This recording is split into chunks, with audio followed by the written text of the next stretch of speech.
ನಮಸ್ಕಾರ ವೀಕ್ಷಕರೇ. ವಿಪಕ್ಷ ನಾಯಕ ರಾಹುಲ್ ಗಾಂಧಿ ಪ್ರಧಾನಿ ಮೋದಿಯನ್ನ ದೇಶದ್ರೋಹಿ ಅಂತ ಕರೆದಿದ್ದಾರೆ. ಬಂಗಾಳದ ಪ್ರಚಾರದ ವೇಳೆ ಈ ಮಾತು ಬಂದಿರೋದು ತೀವ್ರ ಆಕ್ರೋಶಕ್ಕೆ ಕಾರಣವಾಗ್ತಾ ಇದೆ.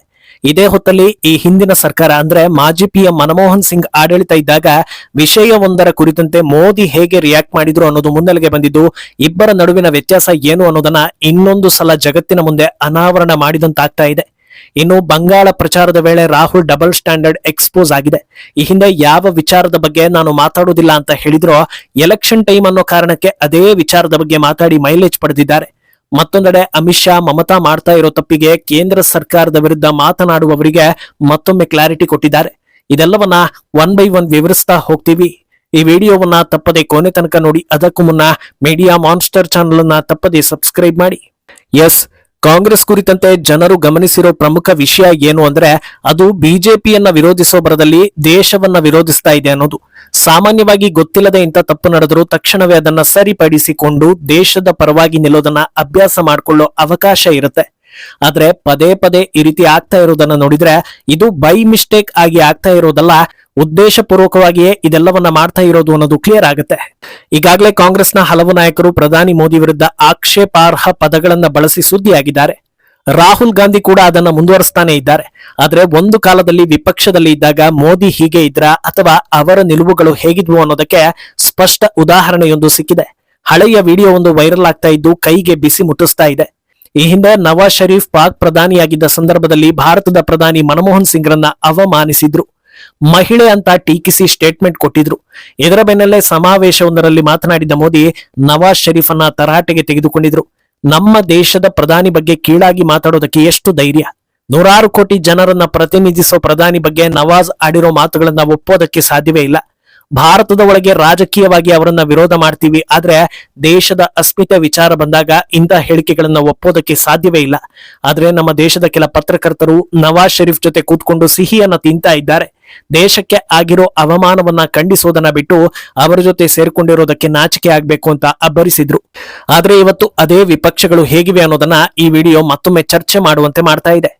ಇವತ್ತು ಪ್ರಧಾನಿ ಮೋದಿ ಬಗ್ಗೆ ಅವಹೇಳನಕಾರಿ ಹೇಳಿಕೆಗಳನ್ನ ನೀಡೋದಕ್ಕೆ ಹೊರಗಿನವರಿಗೆ ಧೈರ್ಯ ಇಲ್ಲ. ಕಾರಣ ಅಂತ ವರ್ಚಸ್ಸನ್ನ ಭಾರತ ಮೇಂಟೈನ್ ಮಾಡ್ಕೊಂಡು ಬಂದಿದೆ. ಆದ್ರೆ ಮೋದಿ ಬಗ್ಗೆ ಕೆಟ್ಟ ಮಾತಾಡ್ತಾ ಇರೋದೆಲ್ಲ ಒಳಗಿರುವವರೇ. ಪ್ರಧಾನಿಯನ್ನ ಪ್ರಶ್ನೆ ಮಾಡಬಾರದು ಅಂತ ಯಾರು ಕೂಡ ಹೇಳ್ತಾ ಇಲ್ಲ, ಅಥವಾ ಕೇಂದ್ರ ಸರ್ಕಾರದ ನೀತಿಗಳನ್ನೆಲ್ಲ ಕಣ್ಮುಚ್ಚಿ ಒಪ್ಪಿಕೊಳ್ಬೇಕು ಅಂತಲೂ ಎಲ್ಲೂ ಹೇಳಿಲ್ಲ.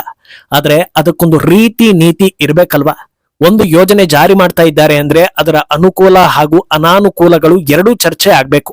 ಅದಕ್ಕೋಸ್ಕರವೇ ಸಂಸತ್ ಭವನ ನಿರ್ಮಾಣ ಮಾಡಿದ್ದಾರೆ. ಆದ್ರೆ ಯಾವುದೇ ಯೋಜನೆ ಬಂದರೂ ತೆಗೆದ ಬಾಯಿಗೆ ಅದನ್ನ ವಿರೋಧಿಸಿ ಅದಕ್ಕೆ ಧರ್ಮ ಹಾಗೂ ಜಾತಿಯನ್ನ ಅಂಟಿಸಿ ದೇಶದ ಹಿತಾಸಕ್ತಿಯನ್ನ ಮರೆಮಾಚಿ ಪ್ರಧಾನಿ ಬಗ್ಗೆ ಬಾಯಿಗೆ ಬಂದ ಹಾಗೆ ಮಾತಾಡಿ ವಿವಾದ ಸೃಷ್ಟಿಸೋದು ರಾಹುಲ್ಗೆ ಅಭ್ಯಾಸ ಆಗಿಬಿಟ್ಟಿದೆ ಅಂತ ಜನ ಹೇಳ್ತಾರೆ. ಸರಿ, ಕೆಲವೊಂದು ವಿಚಾರಗಳನ್ನ ತಿದ್ದೋದಕ್ಕೆ ಆಗೋದಿಲ್ಲ. ದೇಶದ ಒಳಗಂತೂ ಬಾಯಿಗೆ ಬಂದ ಹಾಗೆ ಮಾತಾಡ್ತಾರೆ. ಕೊನೆ ಪಕ್ಷ ದೇಶದ ಹೊರಗಾದ್ರೂ ದೇಶದ ಮರ್ಯಾದೆ ಉಳಿಸೋ ಕೆಲಸ ಮಾಡ್ತಾರ ಅಂದ್ರೆ ಅದು ಕೂಡ ಇಲ್ಲ.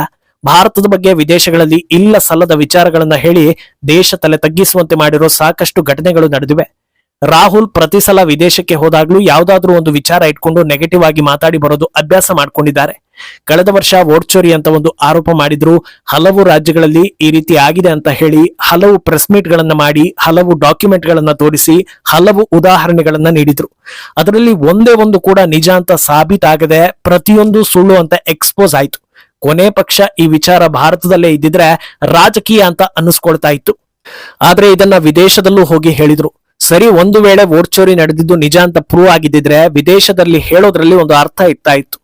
ಹೇಳಿದೆ ಸುಳ್ಳು ಅದನ್ನ ವಿದೇಶಗಳಲ್ಲೂ ಮತ್ತೆ ಹೇಳಿದ್ರೆ ಹೊರಗಿನವರು ನಮ್ಮ ದೇಶದ ಬಗ್ಗೆ ಏನ್ ಅಂದುಕೊಳ್ತಾರೆ ಅನ್ನೋ ಸೆನ್ಸ್ ಬೇಡವಾ ಅನ್ನೋದು ಜನರ ಪ್ರಶ್ನೆ. ಅಷ್ಟೇ ಅಲ್ಲದೆ ಟ್ರಂಪ್ ಭಾರತದ ಪ್ರಧಾನಿ ಬಗ್ಗೆ ಅಥವಾ ದೇಶದ ಆರ್ಥಿಕತೆ ಬಗ್ಗೆ ಮಾತಾಡಿದ್ರೆ ಒಂದು ನಿಮಿಷವೂ ಆತ ಹೇಳಿದ್ದು ಸರಿನಾ ತಪ್ಪಾ, ಅದರಲ್ಲಿ ಸತ್ಯ ಇದೆಯಾ ಇಲ್ವಾ ಅಂತ ಯೋಚನೆ ಮಾಡದೆ ಅದನ್ನೇ ಹೇಳಿ ಟೀಕಿಸಿದ್ರು. ನಿಜವಾಗಿಯೂ ದೇಶಕ್ಕೂ ರಾಜಕೀಯಕ್ಕೂ ನಡುವೆ ವ್ಯತ್ಯಾಸ ಗೊತ್ತಿದ್ದಿದ್ರೆ ನಮ್ಮ ದೇಶದ ಆರ್ಥಿಕತೆ ಬಗ್ಗೆ ಮಾತಾಡೋದಕ್ಕೆ ನೀವ್ಯಾರು? ನಮ್ಮ ಆರ್ಥಿಕತೆ ಹೇಗೆ ಇದ್ರು ಅದನ್ನ ಸರಿ ಮಾಡ್ಕೊಳ್ಳೋದಕ್ಕೆ ನಮಗೆ ಗೊತ್ತಿದೆ. ನಿಮ್ಮ ಅನಿಸಿಕೆ, ಅಭಿಪ್ರಾಯ, ಸಲಹೆ ನಮಗೆ ಮುಖ್ಯ ಅಲ್ಲ ಅಂತ ಹೇಳಿದಿದ್ರೆ ರಾಹುಲ್ ಯಾವತ್ತೋ ಹೀರೋ ಆಗ್ತಾ ಇದ್ರು. ಆದ್ರೆ ಹಾಗೆ ಮಾಡದೇ ಇರೋದಕ್ಕೆ ಇಂದು ಈ ರೀತಿ ಕಂಪೇರ್ ಮಾಡೋ ಪರಿಸ್ಥಿತಿ ಬಂದಿರೋದು. ಇನ್ನು ಇತ್ತ ಬಂಗಾಳದಲ್ಲಿ ನಿನ್ನೆ ಅಬ್ಬರದ ಪ್ರಚಾರ ಮಾಡಿ ರಾಹುಲ್ ಅಲ್ಲೂ ಕೂಡ ಪ್ರಧಾನಿ ಮೋದಿ ಬಗ್ಗೆ ಅವಹೇಳನಕಾರಿ ಮಾತುಗಳನ್ನ ಆಡಿದ್ದಾರೆ. ಪ್ರಧಾನಿ ಮೋದಿಯನ್ನ ದೇಶದ್ರೋಹಿ ಅಂತ ಕರೆದಿದ್ದಾರೆ. ಭಾರತದ ಎನರ್ಜಿ ಸೀಕ್ರೆಟ್ ಗಳನ್ನ ಅಮೆರಿಕಕ್ಕೆ ಮಾರಿದ್ದಾರೆ, ವಾಷಿಂಗ್ಟನ್ ಮುಂದೆ ಮಣಿದಿದ್ದಾರೆ. ಇದರಿಂದ ಭಾರತದ ಕೃಷಿ ವಲಯದ ಮೇಲೂ ಪರಿಣಾಮ ಬೀರಿದೆ ಅಂತ ಆರೋಪಿಸಿದ್ದಾರೆ. ಆದ್ರೆ ಇಲ್ಲೂ ಕೂಡ ರಾಹುಲ್ ಆರೋಪ ಮಾಡ್ತಾ ಇರೋದನ್ನ ಯಾರು ಪ್ರಶ್ನಿಸ್ತಾ ಇಲ್ಲ. ಯಾಕಂದ್ರೆ ಭಾರತದ ಇತಿಹಾಸದಲ್ಲಿ ದೇಶದ್ರೋಹಿ ಕೆಲಸಗಳನ್ನ ಮಾಡಿದ ಸಾಕಷ್ಟು ನಾಯಕರಿದ್ದಾರೆ. ಆದ್ರೆ ಆರೋಪ ಮಾಡೋ ಮುನ್ನ ಅದಕ್ಕೊಂದು ಸಾಕ್ಷಿ ಅಥವಾ ಆಧಾರ ಇರಬೇಕಲ್ವಾ ಅನ್ನೋದು ಭಾರತೀಯರ ಪ್ರಶ್ನೆ. ಉದಾಹರಣೆಗೆ, ನಮ್ಮ ದೇಶದ ಭಾಗಗಳನ್ನ ಅಕ್ಕಪಕ್ಕದ ದೇಶದವರಿಗೆ ಬಿಟ್ಟು ಕೊಟ್ಟವರನ್ನ ದೇಶದ್ರೋಹಿ ಅನ್ನೋದ್ರಲ್ಲಿ ಅರ್ಥ ಇದೆ. ಶತ್ರು ದೇಶದವರು ಮತ್ತೆ ಮತ್ತೆ ಉದ್ದೇಶಪೂರ್ವಕವಾಗಿ ನಮ್ಮ ಮೇಲೆ ಅಟ್ಯಾಕ್ ಮಾಡ್ತಾ ಇದ್ರು, ಅವರ ಮೇಲೆ ಪ್ರತೀಕಾರ ತೀರಿಸಿಕೊಳ್ಳದೆ ಸುಮ್ಮನಿರುವವರನ್ನ ದೂಷಿಸೋದ್ರಲ್ಲಿ ಅರ್ಥ ಇದೆ.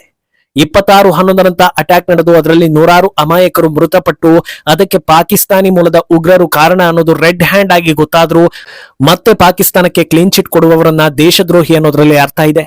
ಪಾಕಿಸ್ತಾನ ಆರ್ಥಿಕವಾಗಿ ಚಿಗುರಿದ್ರೆ ಮತ್ತೆ ಮತ್ತೆ ಭಾರತದ ಮೇಲೆ ಅಟ್ಯಾಕ್ ಮಾಡುತ್ತೆ ಅನ್ನೋದು ಭಾರತೀಯರಿಗೆ ಗೊತ್ತಿರೋ ವಿಚಾರ. ಹೀಗಿದ್ರೂ 26/11 ಅಟ್ಯಾಕ್ ಬಳಿಕವೂ ಭಾರತದ ಬಜೆಟ್ನಲ್ಲಿ ಪಾಕಿಸ್ತಾನಕ್ಕೆ ಅನುದಾನ ಕೊಟ್ಟವರನ್ನ ದ್ರೋಹಿ ಅನ್ನೋದ್ರಲ್ಲಿ ಅರ್ಥ ಇದೆ. ದಶಕಗಳಿಂದ ಪಾಕಿಸ್ತಾನ ಭಾರತದ ಮೇಲೆ ಅಟ್ಯಾಕ್ ಮಾಡ್ತಾ ಬಂದಿದ್ರು.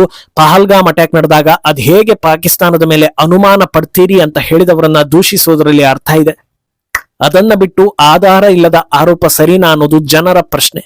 ಅಲ್ಲದೆ ಬಂಗಾಳದಲ್ಲಿ ಇನ್ನೊಂದು ವಿಚಾರದಲ್ಲೂ ರಾಹುಲ್ ಎಕ್ಸ್ಪೋಸ್ ಆಗಿದ್ದಾರೆ. ಇವತ್ತು ಬಂಗಾಳದಲ್ಲಿ ಮಮತಾಗೆ ಹಿನ್ನಡೆ ತರಿಸ್ತಾ ಇರೋ ವಿಚಾರಗಳಲ್ಲಿ RG Kar college rape and murder case ಕೂಡ ಒಂದು. ಅದು ನಡೆದ ಸಂದರ್ಭದಲ್ಲಿ ಎಲ್ಲರೂ ಅದನ್ನ ಖಂಡಿಸಿದ್ರು. ಆ ಹೊತ್ತಲ್ಲಿ ರಾಹುಲ್ ರನ್ನ ಈ ಬಗ್ಗೆ ಕೇಳಿದ್ರೆ, ನಾನು ಈ ವಿಚಾರ ಮಾತಾಡೋದಕ್ಕೆ ಬಂದಿಲ್ಲ, ಅದರಿಂದ ಇದರ ಬಗ್ಗೆ ಏನೂ ಕೇಳಬೇಡಿ ಅಂತ ಹೇಳಿದ್ರು. ಆದ್ರೆ ಈಗ ಪ್ರಚಾರದ ವೇಳೆ ಈ ವಿಷಯವನ್ನ ಪ್ರಸ್ತಾಪ ಮಾಡಿ ಮಮತಾ ಬ್ಯಾನರ್ಜಿ ವಿರುದ್ಧ ಕೆಂಡ ಕಾರಿದ್ದಾರೆ. ಇದು ದೇಶಕ್ಕೆ ನೆಗೆಟಿವ್ ಮೆಸೇಜ್ ಅನ್ನ ಕೊಡ್ತಾ ಇದೆ. ಒಬ್ಬ ಯುವತಿ ಮೇಲೆ ದೌರ್ಜನ್ಯ ನಡೆದ್ರೆ ಜಾತಿ ಧರ್ಮ ನೋಡದೆ ಮೊದಲು ಅದನ್ನ ಖಂಡಿಸಬೇಕು, ಸರಿಯಾದ ರೀತಿಯಲ್ಲಿ ಶಿಕ್ಷೆ ಆಗುವಂತೆ ಆಗ್ರಹಿಸಬೇಕು. ಆದ್ರೆ ಇಂಥ ವಿಚಾರಗಳು ಕೇವಲ ರಾಜಕೀಯಕ್ಕೆ ಮಾತ್ರ ಬಳಕೆ ಆಗ್ತಾ ಇರೋದನ್ನ ಎಲ್ಲರೂ ವಿರೋಧಿಸ್ತಾ ಇದ್ದಾರೆ. ಇನ್ನೊಂದೆಡೆ ಬಂಗಾಳದ ಅಂಗಳದಲ್ಲಿ ಬಿಜೆಪಿ ಅಬ್ಬರದ ಪ್ರಚಾರ ಕೂಡ ಮುಂದುವರೆದಿದೆ. ಒಂದು ಕಡೆ ಜನರಿಗೆ ವೋಟ್ ಹಾಕೋದಕ್ಕೆ ಭಯ ಪಡಬೇಡಿ, ಎಲ್ಲಾ ವ್ಯವಸ್ಥೆಗಳು ಆಗಿವೆ, ಧೈರ್ಯವಾಗಿ ಬಂದು ವೋಟ್ ಹಾಕಿ ಅಂತಿರೋ ಅಮಿತ್ ಶಾ ಇನ್ನೊಂದು ಕಡೆ ಬಿಜೆಪಿ ಅಧಿಕಾರಕ್ಕೆ ಬಂದ್ರೆ ಏನ್ ಮಾಡ್ತೀವಿ ಅನ್ನೋದನ್ನು ಕೂಡ ವಿವರಿಸ್ತಾ ಇದ್ದಾರೆ. ನಾವು ಅಧಿಕಾರಕ್ಕೆ ಬಂದ 45 ದಿನಗಳ ಒಳಗೆ 600 ಎಕರೆ ಜಾಗವನ್ನ ಫೆನ್ಸಿಂಗ್ಗೆ ಕೊಡ್ತೀವಿ ಅಂತ ಹೇಳಿದ್ದಾರೆ. ಸದ್ಯ ಬಂಗಾಳ ಬಿಟ್ಟು ಎಲ್ಲಾ ರಾಜ್ಯಗಳಲ್ಲಿ ಬಾಂಗ್ಲಾ ಗಡಿಯನ್ನ ಫೆನ್ಸಿಂಗ್ ಮಾಡಲಾಗಿದೆ. ಆದ್ರೆ ಮಮತಾ ಮಾತ್ರ ಅದಕ್ಕೆ ಮೀಸಲಿಟ್ಟ ಜಾಗವನ್ನ ಕಬ್ಜಾ ಮಾಡ್ಕೊಂಡಿದ್ದಾರೆ. ಈ ವಿಚಾರ ಗೊತ್ತಿಲ್ಲದೆ ಕೆಲವರು ಅಕ್ರಮ ವಲಸಿಗರು ಬರೋದಕ್ಕೆ ಕೇಂದ್ರ ಸರ್ಕಾರವನ್ನ ಬೊಟ್ಟು ಮಾಡ್ತಾ ಇದ್ದಾರೆ. ಮುಂದೇನಾಗುತ್ತೆ ಅನ್ನೋದನ್ನ ಕಾದು ನೋಡ್ಬೇಕು. ಈ ಬಗ್ಗೆ ನಿಮ್ಮ ಅಭಿಪ್ರಾಯವನ್ನ ತಪ್ಪದೆ ಕಮೆಂಟ್ ಮೂಲಕ ತಿಳಿಸಿ.